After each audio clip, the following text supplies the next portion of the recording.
was that it spread through the French army camps like wildfire. It spread among the Germans. It spread into Italy, and then it rolled across the Pyrenees and into Spain. Spain was a neutral country, so they didn't have any kind of censorship. So this strange new disease that at first seemed like a bit of a joke could be discussed in the Spanish press. Over here, discussion of it as a phenomenon was really limited to the medical press, because here we'd got DORA, or the Defence of the Realm Act, which discouraged the discussion of anything that might undermine public morale.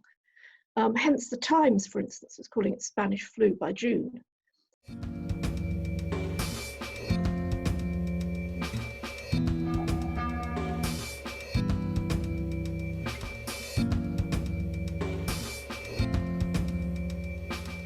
The world was on the move, so the globe became a giant petri dish almost, with troop movements contributing to it. And these movements weren't simply from town to town or from country to country, but they were continental. So you'd have a troop ship, for instance, sent from Cape Town to Newcastle, or you'd have people traveling from North America over to France to fight against the Germans.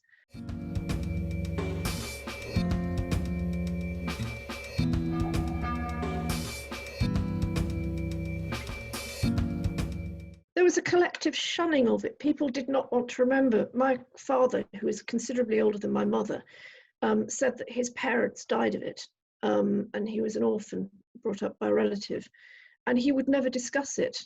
And quite often, when I've been giving a talk, people have come up to me afterwards and said, "Oh yeah, you know, my grandmother died of it," or my grandfather survived. But there are various reasons. The main reason is it was such a peculiarly horrible way to die. The symptoms were so ghastly. You don't really want to think of somebody you love going through that. The second one was that it was deemed unheroic to die in your bed of Spanish flu if you're a soldier.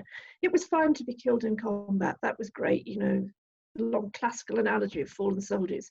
But to die, you know, puking and shitting and turning blue, who wants to remember that?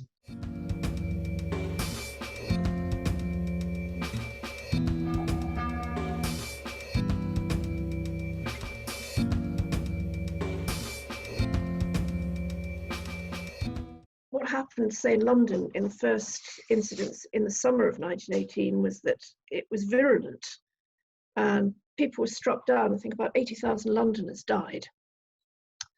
And then by the end of the summer, it had suddenly vanished. And so people were kind of, oh, well, that's all right then, you know, we're safe. And of course, it came back again and again.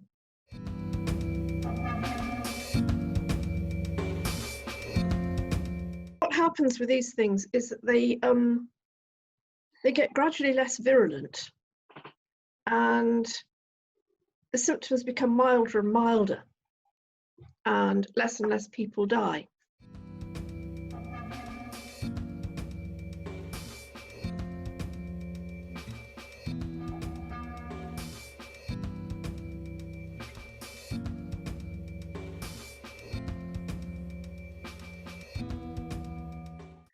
We are dealing with a pandemic that is far more severe than anything we've experienced since that time, but we do have ways of coping with it and ways of preserving people's lives.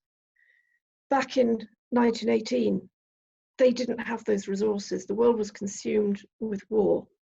People were generally less fit and had lower immune systems for a variety of reasons. We're not busy fighting war now. We've got, as a country, everything can be thrown at this, and most people are complying with it. I suppose my lesson would be never to be complacent about it, never to think, oh, I'll be fine if I just nip round to my friends for a drink now, because to do so could turn me into a killer, and nobody wants to do that.